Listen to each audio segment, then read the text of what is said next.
শখের নারীকে যে বোঝে সে রানী বানিয়ে রাখে, আর যে বোঝে না সে চাকরানি বানিয়ে রাখে। এটাই বাস্তব। কি ঠিক বলছে না?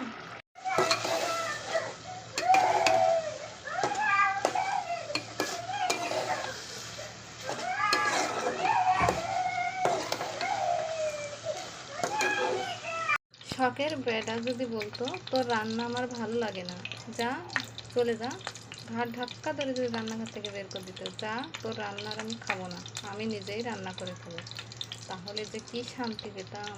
হ্যাঁ, শান্তি।